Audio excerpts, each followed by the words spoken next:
Salut à tous, on est en live, on est sur la page Femmes Inspirantes, on est sur Facebook et on est sur Twitch. Et aujourd'hui, je suis avec Harmonie donc pour parler de son parcours, de son histoire, de ses projets. Et en plus, aujourd'hui, c'est la journée internationale du droit des femmes, donc ça tombe plutôt bien. Et en plus, c'est plutôt bien même, puisque Harmonie, elle a une double casquette, donc c'est comme si je recevais en fait deux personnes en même temps. C'est plutôt cool. Alors, Harmonie, avant qu'on commence, comment ça va? Ça va divinement bien, merci. Bonsoir à toutes et à tous. Salut Lionel. Alors, évidemment, hein, avant qu'on commence, n'hésitez pas à nous dire si vous nous voyez bien, vous nous entendez bien. Voilà, Harmonie me disait qu'elle était dans un petit coin perdu en France. Il s'avère que pour ceux qui nous suivent régulièrement, vous savez que moi aussi, je suis dans un petit coin perdu en France. Donc, ça fait deux personnes qui sont perdues en France. C'est toujours ça On de a prix. réussi à se trouver, c'est bien. Donc voilà. Alors j'attends encore quelques secondes que je vois qu'il y a déjà quand même pas mal de monde hein, qui vient d'arriver. Harmonie, avant qu'on commence, comment s'est passé ton week-end là, vu qu'on sort d'un bon petit week-end? Eh bien, écoute, comme tout week-end, c'est du temps libre et pour moi, le temps libre, c'est la plus belle des richesses. Du coup, un week-end excellent qui était à la fois sur l'action, le faire, la découverte de ma fabuleuse région qui est le Var. Donc, en ce moment, c'est la pêche aux oursins sur la baie de Sainte-Maxime, mais ça peut être aussi sur les cimes de nos montagnes. Voilà, mais j'aime bien équilibrer mon temps libre avec de la méditation, être plus sur l'être. Et donc, c'est vrai qu'un peu de temps pour méditer ce week-end, ça a été important, voilà, pour moi. Alors je vois qu'il y a déjà du monde qui est là, du monde qui nous écrit. Donc il y a François qui nous dit bonjour, Anastasia qui nous dit bonjour et Fred qui nous dit bonjour. Donc bonjour à vous. N'hésitez pas hein, durant le live si jamais vous avez des questions à poser à Harmonie à n'importe quel, enfin sur n'importe quel sujet à intervenir. On essaiera de les prendre au moment où vous les posez et il y aura une phase de questions-réponses. À la fin, on pourra essayer de revenir dessus. Donc n'hésitez pas à poser vos questions. Alors je vois qu'on a pas mal de monde, donc je vais te proposer qu'on commence par le début habituel, hein, qui est tout simplement une présentation de toi. Donc en 4-5 minutes, c'est un petit peu qui es-tu, qu'est-ce que tu as eu l'occasion de faire dans la vie, euh, quelles ont pu être tes études, sans pour autant trop en rentrer dans les détails du gros sujet qui va arriver. Mais voilà, une présentation pour que les gens puissent voir qui tu es un peu plus précisément. Ok, bah écoute, déjà j'aimerais te remercier Lionel de me donner la parole ce soir, hein, cette opportunité de pouvoir relater mon parcours de vie. J'espère qu'il répondra à l'intitulé du sujet qui est Femme inspirante. Donc j'ai pas un ego démesuré pour prétendre que voilà mon parcours est inspirant, mais en tout cas je vais tout faire pendant cette interview pour vous donner des clés majeures afin que vous puissiez réussir votre propre vie, répondre à comment réussir ses rêves. Voilà, donc merci avant toute chose. Donc, je me présente, je suis née en Seine-Saint-Denis, en banlieue parisienne, dans le 93, voilà, le 9 cube, comme on dit là-bas. Une région qui à mes yeux, est bien inondée d'anxiété, de stress, de colère après, ce n'est que mon point de vue, mais en tout cas, ça m'a permis de me forger un certain caractère, un caractère certain, en tout cas, pour accomplir ce que j'ai pu faire. Et du coup, une enfance bercée dans le monde du sport, peut-être pour fuir cette société, et le sport un peu à outrance, même un peu en bigorexie, j'ai envie de dire. Donc, dans le demi-fond, dans les crosses dans le froid, dans la gadoue, voilà. Et encore une fois, pour forger le caractère. Et puis aussi dans la boxe française, je pense pour répondre à la demande de la société pour se défendre. Et après, du coup, naturellement, je me suis dirigée vers des études de sport, après un bac littéraire. Et voilà, en STAPS, dans la faculté de Créteil, Marne-la-Vallée, Bobigny. Ça, rien que ces mots font rêver. C'est un secteur parsemé d'immeubles. Et du coup, rapidement, j'ai voulu fuir un petit peu cette région. Et je suis partie faire pas mal de saisons à l'étranger au Club Med, Framissima, qui m'ont permis voilà, de voyager au début dans des hôtels très sympas et qui m'ont permis aussi de faire de l'animation sportive et de monter sur scène, de faire du café-théâtre et du coup de prendre un peu confiance en moi, de pouvoir prendre l'habitude de parler en public, etc. Et puis, voilà, à côté, je faisais mes études. J'ai passé le CAPES pour devenir prof de PS. Même si on me disait que c'était impossible, eh bien, quand c'est impossible pour moi, je fonce quand même. Et puis, j'ai quand même entrecoupé mes études d'un an de break. Et je suis partie pas très loin en Australie, à l'autre bout du monde. Et voilà, c'est un petit pays qui fait juste 20 fois la France. Et je me suis retrouvée à quitter ma famille, un père magnétiseur, donc plongée dans toute mon enfance dans un monde de l'ésotérisme que je comprenais pas trop. Et du coup, quand on comprend pas quelque chose, généralement, soit on critique, soit on fuit. Et j'ai décidé de fuir et voilà, je suis partie à l'autre bout du monde. Et finalement, la vie a fait que je me suis retrouvée à sillonner l'Australie en stop, en autostop pendant une année. Et d'excellentes, de très très belles rencontres sont arrivées et avaient toutes pour point commun en plus de me mettre en évidence ce monde que je fuyais, c'est-à-dire le monde de l'invisible, le monde de la spiritualité. Et voilà, ça a complètement changé ma vie et ça m'a mise sur la rencontre de mon propre chemin finalement, le chemin de la spiritualité. Et ça a fait un tournant dans ma vie et je viens de sortir un bouquin qui explique cette année de stop, justement, rencontre avec la vie. Et d'ailleurs, on va pouvoir en parler tout à l'heure. Mais du coup, ce voyage en autostop autour de l'Australie, c'est le point de départ de tout mon parcours, en fait. Donc, à l'issue de ça, après cette belle année où j'ai appris beaucoup sur moi-même, eh bien, je suis revenue, donc j'avais 20 ans à l'époque, donc je suis revenue sur les bancs de la fac après. C'était pas évident quand pendant une année, on se laisse juste guider par son intuition, par son cœur. Voilà, c'était pas évident, mais j'ai pu terminer. J'ai eu le CAPES, je suis devenue professeure de PS en région, donc j'ai pu enseigner en région en Seine-Saint-Denis. C'était très intéressant et les élèves voilà, si la région ne me plaisait pas, en tout cas, l'enseignement pour les élèves en difficulté, c'était très, très intéressant. Et puis, la vie m'a conduite d'être mutée dans une très belle région, le Var. Voilà. Et en parallèle de l'enseignement, puisque l'enseignement n'est qu'une petite tranche de ma vie, eh bien, j'ai continué pendant les vacances scolaires à sillonner le globe en sac à dos et toujours en autostop. Donc, c'est vraiment un leitmotiv. J'ai pu faire énormément de pays, même si finalement on peut parcourir 10 fois le globe. Eh bien, l'essentiel, c'est le plus grand voyageur.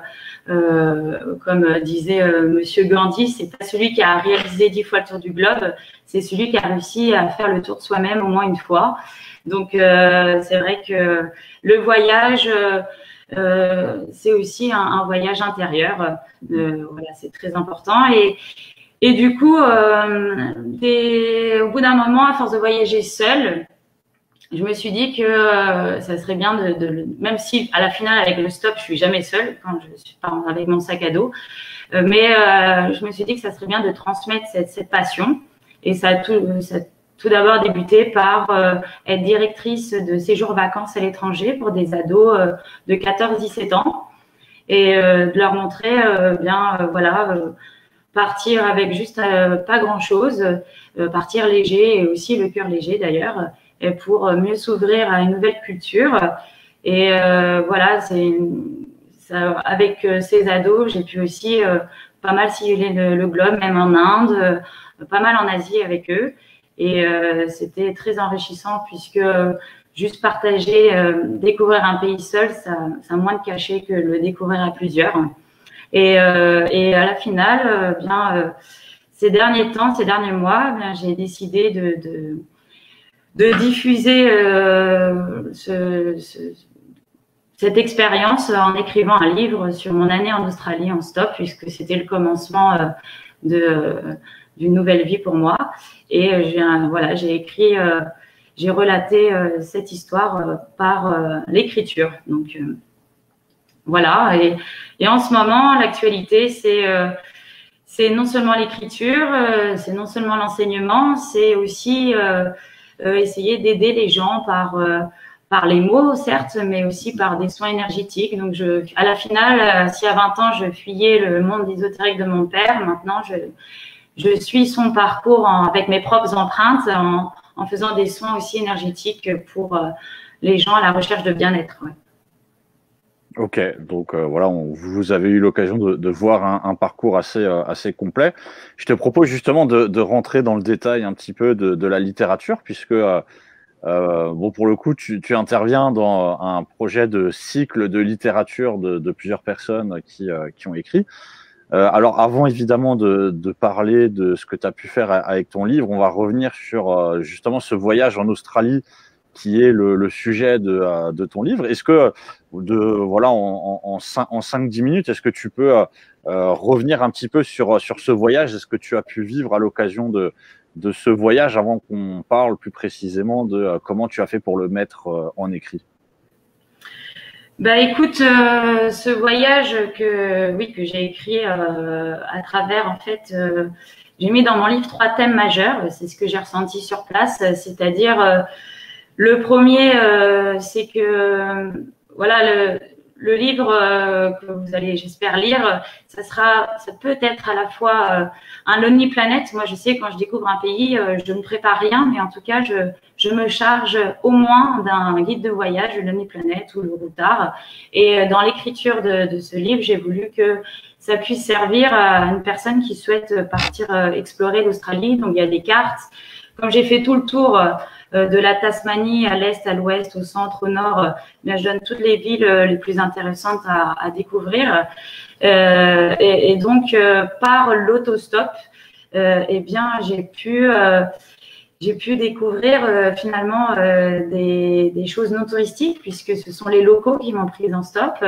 J'ai pu, des fois, c'était des rencontres même de 10 minutes, un quart d'heure, 1 heure, ou parfois plusieurs jours.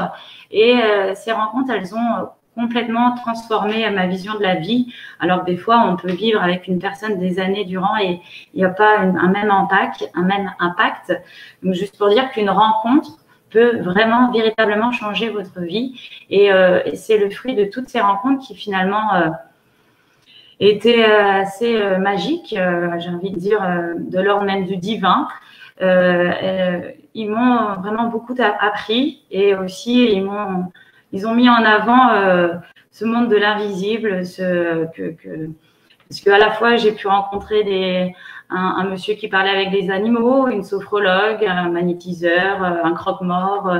Enfin, c'est des personnalités très différentes les unes par rapport aux autres, mais très enrichissantes.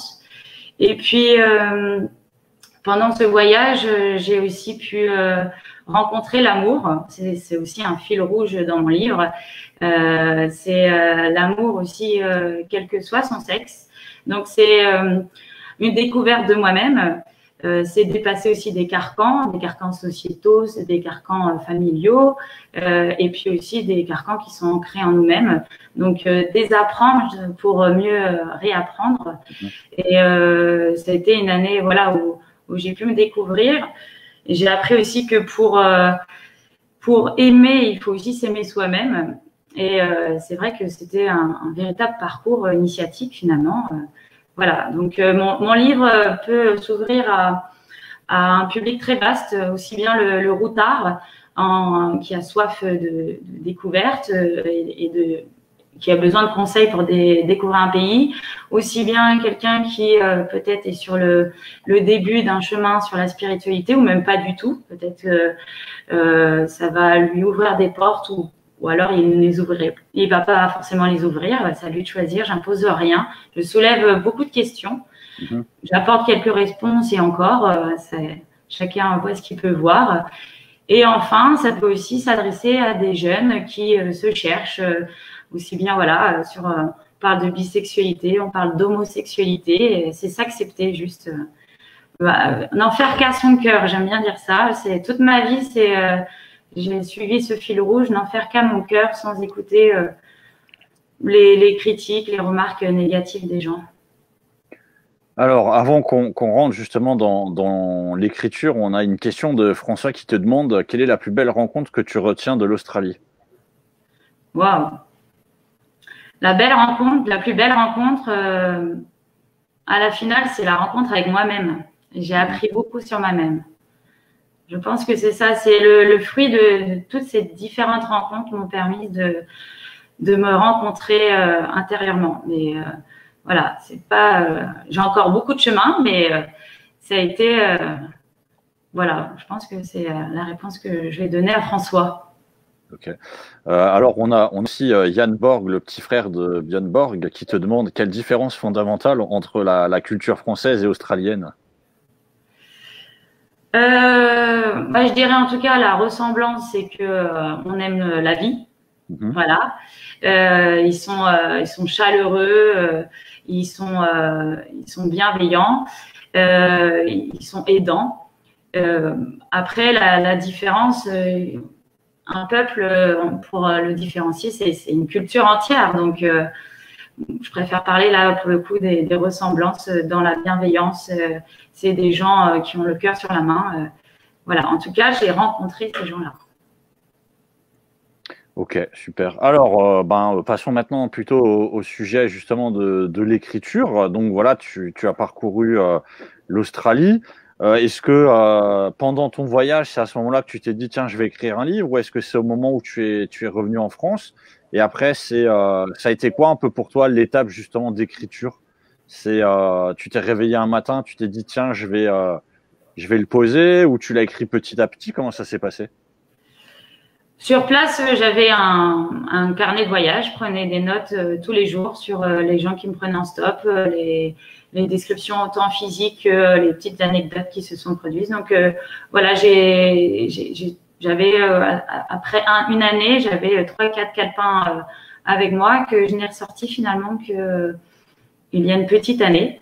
Donc ils ont dormi presque 14 ans durant au fond d'un tiroir, et je les ai ressortis à la finale à la suite d'une accumulation de choses. Souvent, on se lance dans des grands projets, dans des nouveautés à la suite de véritables échecs, même d'accidents, aussi bien physiques, et c'était mon cas. Se retrouver une semaine à l'hosto, en réa, allongé, à pas pouvoir bouger. Voilà, on se dit, mince, si je meurs demain, j'aimerais, ça, c'était quelque chose que j'avais au fond de ma tête et que je voulais vraiment transmettre. C'est aussi des fois à la suite de ruptures amoureuses, on se dit, voilà. Donc c'est quand on est au fond de la piscine, des fois que on a envie de donner un gros coup de pied au fond du bassin, et en fait, on se relève même au-dessus de la ligne d'eau et on a envie d'accomplir plein de choses. Donc voilà, c'est un ensemble de choses. Ok, et donc cette phase d'écriture, ça a été, tu as repris tes notes pour essayer de construire ton livre. Ça t'a pris combien de temps? Et après, est-ce que tu t'es dit tout de suite, je vais essayer d'être publié, ou c'était juste au début, je pose les mots par rapport à ce que tu disais pour, on va dire, laisser une trace de toi? J'ai mis, alors pour répondre à ta première question, j'ai mis une grosse année à écrire. Vous voyez, j'ai commencé en octobre 2019. Et donc, au début, non, c'était pour moi. Je pense que tout auteur, au début, il écrit pour lui-même. Et puis, au fur et à mesure, en l'ayant fait lire à des amis, ils m'ont dit, c'est plutôt bien, essaye de le publier. Et bon, se lancer dans l'auto-édition, c'est pas une mince affaire. On va en parler si tu veux. Voilà, c'est plein de péripéties. Il faut faire les belles rencontres, les bonnes rencontres, et ça remet de patience parce que c'est un travail très chronophage. Bah justement, alors, avant qu'on rentre là-dedans, je vais juste prendre une des questions qui a été posée. Donc, il y a un certain Teddy, ça doit être un pseudonyme pour Théodore, je pense. Il te demande, est-ce que tu comptes écrire la suite, donc tes autres voyages et rencontres? C'est vrai, c'est l'idée. C'est notamment l'autostop en Israël ou l'autostop en Inde. C'est en tête. Oui. Je pense que quand on commence à écrire, après, on ne veut plus s'arrêter. Voilà. Ok. Alors, revenons un petit peu justement sur l'écriture. Donc, tu parlais d'auto-édition. Pour ceux qui nous regardent et qui seraient peut-être intéressés pour essayer de suivre la même chose, c'est quoi un petit peu toutes les étapes que tu as pu faire là-dessus? Et c'est quoi, enfin, si tu peux expliquer globalement, c'est quoi s'auto-éditer au final? Alors, les différentes étapes, du coup, l'écriture où là, tu es seul devant ton ordinateur et une fois que tu as posé le point final, ce n'est que le début en fait. Il faut relire ton écrit pas 10 fois, mais 100 fois. Et ensuite, moi, j'ai fait un petit, on va dire, comité de lecteurs, des amis profs de français qui ont relu pour corriger les fautes d'orthographe parce que voilà, et on ne peut pas faire lire aux gens s'il y a des fautes d'orthographe. Et même après cela, j'ai pris une professionnelle, Lydie Mazal, une femme exceptionnelle qui m'a aidé à souligner les phrases qui n'allaient pas. Et j'ai fait de la réécriture pendant des mois durant, plus pouvoir avoir envie de lire mon livre. On est écœuré à force de le lire et de le relire. Donc voilà, ça c'est un gros travail de réécriture et être sûr qu'il n'y ait plus de fautes, etc. Et une fois que c'est terminé, eh bien, pour s'auto-éditer, moi, je me suis lancée sur Amazon. C'est vrai qu'il y a beaucoup d'écrits en ce moment très négatifs, mais une chose est sûre, c'est qu'il nous permet gratuitement de nous auto-éditer. Donc voilà. Et ensuite, moi qui ne connais pas grand-chose au net, j'ai dû prendre bien l'aide d'une femme aussi exceptionnelle. C'est encore une rencontre de la vie. Lucille Daligo, qui est une professionnelle du web, qui m'a qui a mis en page mon livre sur Amazon, puisqu'il faut respecter les interlignes, il faut faire une mise en page bien spécifique, il faut travailler la couverture, la 5e de couverture, c'est un gros travail de graphisme. Et du coup, quand on est seul et pas du tout professionnel dans ce domaine, c'est vrai que se lancer dans l'auto-édition, la mise en page, je pense que c'est impossible si on n'est pas entouré de professionnels.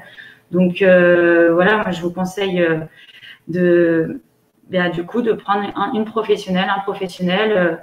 Moi je peux vous conseiller Lucille Daligo, Steely Web, c'est son travail. Donc voilà, c'est très important de bien s'entourer. Et à l'issue de ça, une fois que c'est mis en page, il faut aussi protéger son ouvrage. Donc pour cela, il faut prendre un code ISBN que vous pouvez acheter du coup sur Internet. Il faut après envoyer votre livre à la BNF, donc sur Paris, pour qu'ils aient un exemplaire. Et il faut aussi avoir un numéro de copyright pour protéger on dit la pensée intellectuelle pour pas qu'on vous la copie. Donc ce sont les choses importantes à faire. Protéger son livre, le code ISBN, voilà.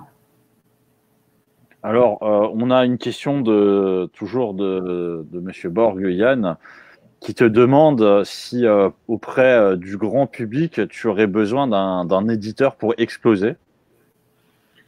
C'est vrai, oui, j'aimerais bien. Jusqu'à présent, je fais moi-même le marketing dans les Cultura, pour le moment du Var et du 06. Dans les librairies, c'est vrai que démarcher juste avec son bagou et faire lire, il faut donner son exemplaire et faire convaincre les responsables des librairies, de Cultura, tout ça, ça prend du temps. Et c'est vrai qu'un professionnel qui, c'est son job, ça serait quand même beaucoup plus facile de trouver un éditeur, mais dans les temps qui courent, c'est vrai que pareil quand on appelle une maison d'édition, ils vous disent il y a au moins une année avant de pouvoir lire votre ouvrage. Donc on se dit que vaut mieux prendre son courage à deux mains et se lancer dans l'auto-édition. Ok, alors je te propose de continuer sur une question qui sort un petit peu pour le coup de ton voyage ou de la littérature. Là, c'est plutôt, on va revenir sur le confinement. Donc, ça va faire la semaine prochaine, ça fera 1 an que justement on vit cette situation.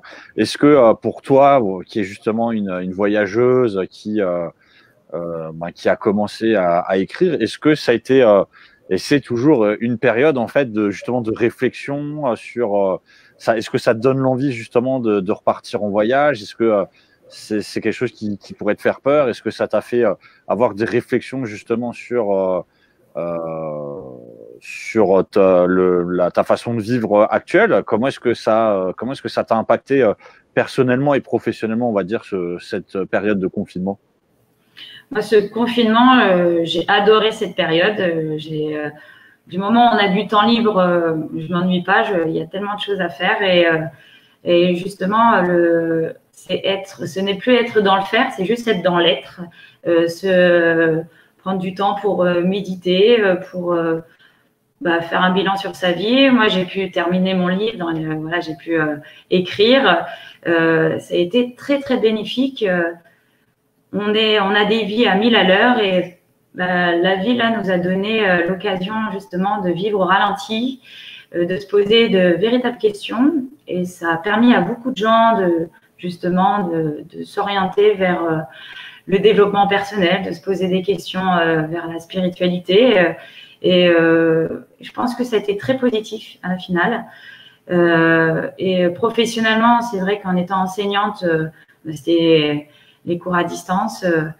Du coup, j'ai eu de la chance de ne pas être trop impactée.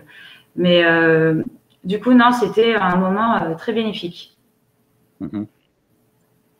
Ouais. Et justement, comment est-ce que tu as vécu ces périodes de confinement où on avait interdiction de sortir? Puisque on peut considérer que tu es une aventurière, hein, le fait de voyager, etc. Est-ce que pendant cette période, ça a été des moments où ton corps, tu sentais ton corps, je sais pas, vibrer en se disant ah j'ai besoin de sortir, ou tu as réussi à justement, je sais pas, canaliser un petit peu ton énergie par rapport à tout ce que tu as appris?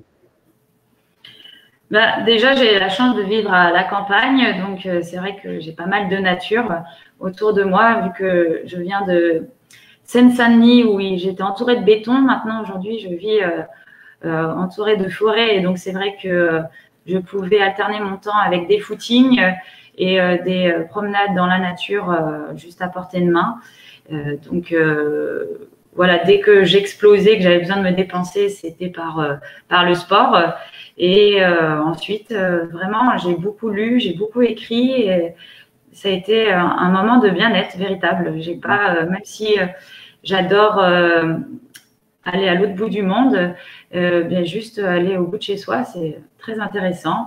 Et actuellement, avec le confinement qu'on vit, eh bien, moi, je suis convaincue que le plus beau pays au monde, eh bien, c'est la France.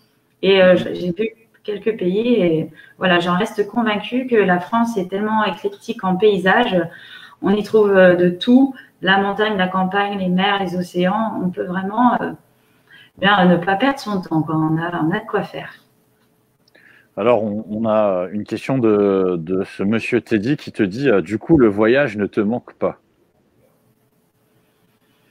Bien écoute, ça commence quand même, mais là j'ai pu profiter pleinement de la France et de ces belles régions, et notamment le Var où je vis. Et on a les lacs, les gorges du Verdon, je chevauche la moto et voilà, on peut se retrouver sur les crêtes, tout va bien, des gorges, on peut aller à la mer, on peut aller à la montagne, prendre les raquettes, donc ça va, non, je m'ennuie pas.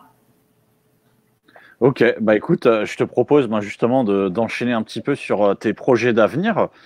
C'est quoi les projets d'avenir d'Harmonie? Bon, il y a déjà eu quelques questions qui ont tourné autour de ça, mais est-ce que tu as prévu peut-être un nouveau voyage ou peut-être même d'écrire quelque chose qui est totalement différent de ce que tu as pu vivre? écrire quelque chose de différent. Je pense que ça sera toujours sur le même thème du voyage en autostop, à la rencontre juste de la chance, aller chercher des gens qui puissent m'expliquer voilà, leur culture, me montrer leur culture, me permettre de rentrer chez eux. Et donc, en tête, comme je disais, d'écrire sur l'Inde, sur l'Israël, sur l'Amérique latine, sur la Nouvelle-Calédonie, Nouvelle-Zélande, que j'ai pu avoir la chance d'explorer en stop. Donc, voilà, il y a les projets en écriture, ils sont vastes. Et puis, plus en d'autres projets, explorer le magnétisme, soigner les gens pas uniquement avec les mots, en leur transmettant beaucoup de bien-être, aussi par de l'énergie positive. Voilà, à côté de l'enseignement du sport, toujours aussi. Ok, super. Alors, on a une question qui te demande, est-ce qu'un Tour de France est prévu par rapport à tout ce que tu dis sur la France? Oui, toujours en van. J'aime bien voyager en van aussi, au-delà de l'autostop. Parce que le stop marche très bien en France, d'ailleurs, je vous le conseille. J'ai été en Bretagne, puisque je suis d'origine bretonne, et je salue tous les Bretons. C'est une très belle région, la Bretagne. Et le stop marche très bien là-bas, d'ailleurs. C'est le berceau du stop. Oui, c'est vrai que ça marche très, très bien. Parce que les gens sont heureux, donc voilà. Ça fait, on est déjà à plus de 32 minutes de live. Je ne sais pas si tu as vu le temps passer. Pas du tout.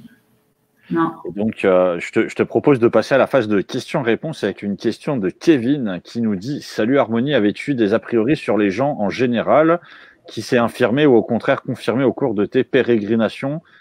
Un grand respect à toi et à ton parcours, Kevin de maternelle. » De la maternelle peut-être? Ah oui, d'accord. Alors, je n'ai aucun a priori sur les gens, je ne me permets pas du tout. Ou peut-être qu'il veut insinuer vis-à-vis des vêtements ou quoi, on se dit, lui, attention. Après, au fur et à mesure des années et d'expérience, je marche surtout au ressenti, à l'intuition. L'intuition, j'aime à dire, c'est ce que notre tête n'a pas encore compris. Et donc, être plutôt sur un ressenti voilà, des énergies positives ou négatives. Et donc, c'est vrai, dès que mon plexus, il me dit non, là, je sens pas cette personne, et ben, je montais pas dans la voiture. Et c'est pas un a priori sur le faciès, c'est vraiment un a priori sur les énergies ressenties. Voilà, et ça me sert dans la vie de tous les jours d'ailleurs, encore aujourd'hui. Et puis il avait non, voilà, je crois que j'ai répondu à sa question. Oui, c'était tes a priori au cours de tes pérégrinations. Il a bien utilisé le terme pérégrination. Oui. Ouais. Ou tribulation. Oui. Moi, je vais juste poser une question. Est-ce que tu as déjà été intéressé peut-être pour justement aller dans des pays, genre, je vais dire un peu plus classiques, hein, bon, même si c'est pas forcément classique, mais peut-être faire ce tour des États-Unis, tu sais, que certains font, la route 66 ou ce genre de choses. Est-ce que c'est des choses qui t'intéresseraient, ça, d'être dans un pays justement pour le coup un peu plus comme en Europe, hein, mais avec ce côté où tu peux peut-être trouver des espèces de vastes étendues de zones, de plateaux, et au final, c'est comme si tu étais en France, mais sur des centaines de kilomètres, tu peux te retrouver comme si tu étais tout seul. Mais j'ai eu la chance de parcourir ces jolies contrées avec les ados, justement, en séjour vacances. Et c'est avec eux que j'ai pu explorer ces vastes étendues de désert. Donc oui, la route 66, j'aimerais bien la faire en moto d'ailleurs. Mais voilà, ça a été en van avec des ados de 16 ans qui devaient bien oublier leur vie d'ado et accepter de se retrouver au milieu de nulle part et juste vivre heure par heure en se laissant juste vivre. C'est vrai qu'un ado, ça a besoin de tout savoir, tout contrôler, du jour 1 au J12. Et moi, j'essayais vraiment de leur transmettre le lâcher prise, juste voilà, vivre le moment présent, le présent comme un cadeau, quoi, véritablement. Alors, il y a une question qui te demande, tu parles beaucoup d'énergie, mais est-ce que ça t'a servi dans tes voyages? Complètement. Comme je disais, par le stop, ressentir les gens par les énergies, ça sert vraiment. Et puis, c'est la vie qui a choisi à chaque fois de me faire rencontrer des gens portés sur ce monde des énergies, de l'invisible. Donc, comme si j'étais attirée, aimantée par ce genre de personnes. C'est finalement la loi c'est la science de l'intention. On a envie de rencontrer ce genre de personnes, du coup, ça arrive. Ok. Alors, si jamais il y a encore une dernière question, on essaiera de la prendre. On s'approche des 40 minutes de live, hein. Eh bien, justement, il y a une question de Jessica qui dit, au début, tu as dit que tu avais fui le magnétisme. Qu'est-ce qui a fait le déclic pour que tu le ressentes maintenant? Bien, c'est le fruit des rencontres. C'est aussi en Inde pouvoir ressentir pratiquement matériellement cette énergie. Voilà, et puis c'est à force d'apprendre, parce que le magnétisme vient en apprenant. Tout le monde a du magnétisme, mais pour pouvoir le partager, le donner, il faut faire des formations, ce que j'ai fait aussi. Du coup, à force de s'y intéresser, eh bien, ça arrive. Mais c'est vrai que il faut croire pour voir, mais il faut, parce que je vais dire l'inverse de ce que dit un apôtre, ou que ce que dit la majorité des gens, mais c'est vrai que aussi il faut apprendre pour que le magnétisme se développe. Il faut s'exercer, il faut expérimenter, et à force, ça vient à vous. C'est vraiment pas quelque chose d'inné, c'est quelque chose qui s'apprend. En tout cas, c'est mon point de vue. Hein. Ok. Alors, écoutez, s'il n'y a pas de nouvelles questions, puisque je vois qu'il y a beaucoup de commentaires en fait pour dire que justement les gens n'ont pas de questions. Donc c'est très bien si les gens n'ont pas de questions, mais si nous n'avons plus de questions, on arrive à la fin de ce live. On est quasiment à 40 minutes de live, hein. Et d'ailleurs, j'en profite. Beaucoup de personnes aussi dans le chat ont dit qu'ils n'avaient pas vu le temps passer. Ça arrive, hein. Et on va prendre cette dernière question qui vient d'arriver, qui te demande donc par rapport à ce que tu disais sur les énergies et le magnétisme. Donc ça t'est venu beaucoup plus tard qu'après ton voyage en Australie, c'est ça? Disons que c'est venu différemment. L'Australie, c'était des gens qui m'ont permis de m'ouvrir, en tout cas, d'accepter. Et par contre, les soins énergétiques, oui, sont venus plus tard. Exactement. Ok, oui. Donc voilà, on arrive à la fin du live. Moi, en tout cas, je remercie à toutes les personnes qui ont regardé et aussi toutes les personnes qui ont posé plein de questions et aussi toutes les personnes qui n'ont pas posé de questions mais qui ont dit qu'ils n'avaient pas de questions. Ça fait toujours plaisir de savoir que vous n'avez pas de questions aussi. Et je te remercie évidemment, Harmonie, d'avoir participé à ce live. Est-ce que tu as un petit mot de la fin pour les spectateurs? Bien, le mot de la fin, c'est il faut n'en faire qu'à son cœur. N'écoutez pas les paroles des autres qui pourraient vous ralentir dans vos projets. Voilà, suivez votre instinct, suivez votre intuition. N'ayez pas peur non plus de l'échec. Tout échec, il n'y a pas de défaite, il n'y a que des leçons, toujours très positives. Donc, pour réussir un projet, il faut accepter des fois des difficultés. Je dirais aussi qu'il faut croire en ses rêves. La vie finalement doit être un rêve. Et dès que votre rêve ne vous convient plus, bien changez de rêve. Voilà, changez de vie. N'hésitez pas. Et voilà, pour moi, c'est nourrir son âme que de rêver. Et donc, je vais continuer à faire beaucoup de rêves. Et j'espère que je vous ai donné quelques astuces pour que vous puissiez bien réaliser vos rêves et réaliser votre propre parcours de vie qui répond à la définition de votre bonheur, en tout cas. Ok, écoute, c'est une un beau mot de la fin. Bon, je vois qu'il y a beaucoup de personnes qui te disent merci dans le chat. Donc moi, je vous redis merci. Évidemment, j'espère que bon, vous aurez passé une bonne journée du 8 mars pour tout le monde. On a une question que je vais quand même prendre puisqu'elle est assez pertinente. C'est Teddy qui te demande, mais où peut-on trouver ton livre? Mon livre, il est chez Cultura. Il est référencé chez Cultura dans le Var pour le moment et dans le 06. Et il est aussi en librairie dracénoise à Draguignan. Et puis, il est sur Amazon. Du coup, vous trouvez Rencontre avec la vie. Donc, l'édition Harmony Jones, vu que c'est auto-édité. Voilà. Ok, ben écoute, j'espère que cette réponse répondra à ta question, Teddy. Et bon, donc moi, voilà, je vous remercie encore une fois. Je vous donne rendez-vous la semaine prochaine à 19 h où on sera en live avec Géraldine. Et là, pour le coup, on parlera aussi, toujours femmes inspirantes évidemment, hein, mais on parlera aussi de réseaux de femmes, puisque Géraldine fait partie d'un réseau.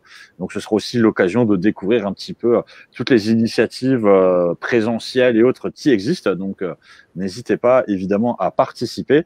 Et écoutez, moi, je te souhaite une bonne soirée et une bonne semaine, Harmonie. Merci. Et évidemment, je t'invite à venir nous regarder la semaine prochaine si jamais tu as toi-même des questions à poser à Géraldine. Ça peut toujours être intéressant. Bien sûr. Et puis, une immense gratitude, Lionel. Merci beaucoup. Et voilà. Et donc, je vous souhaite au revoir et on se dit à la semaine prochaine. Ciao.